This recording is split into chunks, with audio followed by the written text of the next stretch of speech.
Right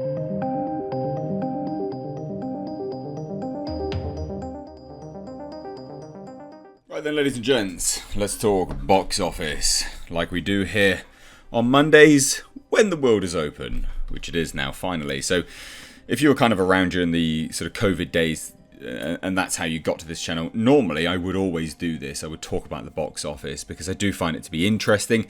It also shows us the trends that theatres and studios will be moving forward with. Now, we don't actually have a lot to go through, but I do think that this is interesting because we've got two essentially horror films out, and they saw, realistically, very lackluster performances. So I thought this would be interesting to go into. And both are actually very surprising. I thought both would do better than they are. So we're going to dive into this today. This is a report by Deadline. It's linked down below in the description box, as well as my second channel. Now, I've been hammering this recently. I really do want some of you guys to head on over there, because if you like cars like I do, I am rebuilding a Group A rally homologation car, which will mean nothing to no one that likes cars, but those that do will absolutely love that, just hearing that. So I'm rebuilding a Nissan Pulsar GTIR. So head on over, there's a link in the description box. I'd love to have my amazing community over there as well. But that being said, let's dive into this video today. So, lackluster box office weekend. They're claiming the US pandemic. They say that Spiral obviously only took 8.7 million, and Zack Snyder's Netflix movie, which we'll get to in a minute in terms of Netflix, theatres, etc. But Army of the Dead only opened to roughly 780,000, so not even a million. Which we'll get to because, you know, in terms of how many theatres they opened up in and things like that. But both very bad. That's terrible performances, and I genuinely find it surprising.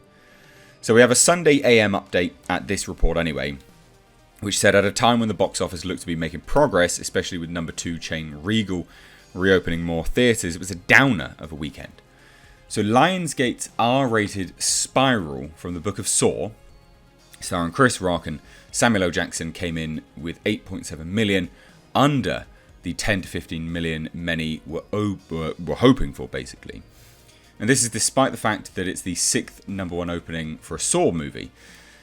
That's still pretty bad, to be fair. It's not good at all.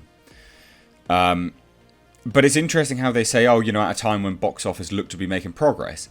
I still think it is making progress. I just think this is a sign of what people actually want to watch. It's a Saw movie. Essentially, I guess you could say a soft reboot, although it continues the story. Who's interested in this now? Who wants to see this now? I myself will be watching this, but I think this just indicates the wider populace are not that bothered. Now, New Line, Bron, HBO Max, Angelina Jolie, Western, Those Who Wish Me Dead, which, I tell you what guys, if you haven't seen the trailer to this, go watch the trailer. I cannot wait to watch this film, and I'm hoping to watch it tomorrow and review it tomorrow. This is a film that's actually caught my eye. Now, it's not an event film like many of the titles in her resume, Angelina Jolie, and it opened to 2.8 million. Now, Warner's pushed this movie more for its streaming services as opposed to theatres, unlike its most recent opening weekend successes, Godzilla vs. Kong, which took 31.6 million, and New Line's Mortal Kombat, which took 23.3. But if we compare those numbers to Spiral, people just don't want to watch another Saw film. You know? 31.6 million for a Godzilla film that had been out everywhere else, that is on HBO Max for free. People are not bothered about watching a Saw film. That's what it is. It's not that theatres are not progressing, it's that the movies are not tantalising enough. No one cares. Now, Netflix's Zack Snyder zombie movie, Army of the Dead, which had a 7-day exclusive theatrical window, was no Demon Slayer, which is, of course, Demon Slayer took loads of money. A lot of people were hoping for 2 million. That was projected, and it only took 780,000, which is real bad. But let's compare the theatres that it was open at. Only 430. Not terrible. Not terrible for 430 theatres, but that's still really bad. Really bad. Now, not many of the new films, such as Spiral and holdovers like United Artists, releasing Miramax MGM's Wrath of Man, aren't, 4-quad titles. Rather, they are targeted demo features. This is what the article's saying anyway. If you remember going back to last August, before Tenet's intentions to restart the box office, there were a few targeted demo movies leading up to that film's release, i.e. Solstice's Studios Unhinged, and New Mutants. I wouldn't say they were demos, and I wouldn't say that Saw is a demo either. I wouldn't say Army of the Dead was a demo. Those Who Wish Me Dead is a movie which, it was never going to do particularly well. It's Angelina Jolie looks great in this film in terms of her performance, as well as looks, of course. But it was never going to do particularly well. It's just not that type of movie. But a Saw film should do well if people are interested in it, and they're not. Zack Snyder's Army of the Dead should do well, but it's not doing very well. Why is that? It's not that they're demos. It's got nothing to do with that. Unhinged wasn't even really a demo. That was a movie that should have come out a while ago, and they pushed it out when they could. They wanted to make money back, finally. Now, those movies were expected to grease the wheels before a tentpole opening. True, that big box office debut never happened for Tenet because of New York and LA's closure at the time. Anyway, what we have now is an appetizer smorgasbord heading into the summer's kickoff Memorial Day weekend at Paramount's A Quiet Place Part 2 and Cruella.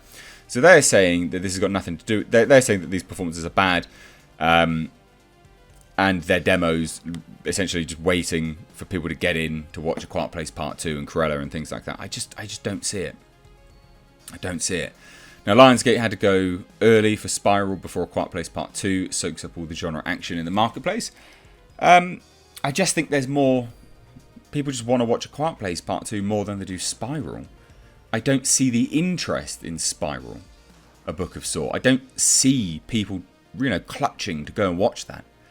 Now, Netflix doesn't report box office numbers and shields them from rival studios in ComScore, but all unofficial records, Army of the Dead is the biggest theatrical opening for a Netflix movie. The streamer's multi-Oscar winner Roma posted an estimated 200,000 over the 5-day 2018 Thanksgiving frame. But remember, the streamer's MO isn't about opening box office records, rather it's driving subscribers to its service. I still don't think they're going to be happy with that. How can they? They were hoping, I believe, to ride off of Snyder's Snyder Cut and the Snyder base as a fan to go over there. I don't see that as good at all. Now, even though Army of the Dead is boasting a per theatre average of 1.8 thousand, I'm told that's really not that impressive. How's that? Drilling down on the numbers, I hear only 35 theatres made over $3,000. Compared this to Spiral, with over 800 theatres making more than $3,000. Yeah. The majority of Army of the Dead theatre count comes from number 3 exhibitor Cinemark, which made a deal with Netflix to play its movies during the pandemic. Cinemark boss Mark Zoradi was over the moon about this deal with the streamer, as expressed at a recent Moffat-Nathanson Media and Communications Summit. I don't think they're going to be happy with this, to be fair. It's got relatively good reviews, but I don't think they're going to be happy with this at all. But this is the movie that I'm personally looking forward to. This one. Those Who Wish Me Dead. I think this looks great. Genuinely looks great. So that's about it, really, to be fair, to dive into this. Spiral's a flop. So's Army of the Dead. Those Who Wish Me Dead looks great. Hasn't done particularly well, but I don't think it was ever going to do particularly well. What do you guys think? Let me know down below in the comment section. If you are new here, please do hit subscribe. Please do turn those bell notifications on, though, because YouTube does suck. And if you do leave a like, just check that your like stays there, because YouTube just keeps removing them, and that's crap at the moment. So, cheers though, guys. Thank you so much. Take care.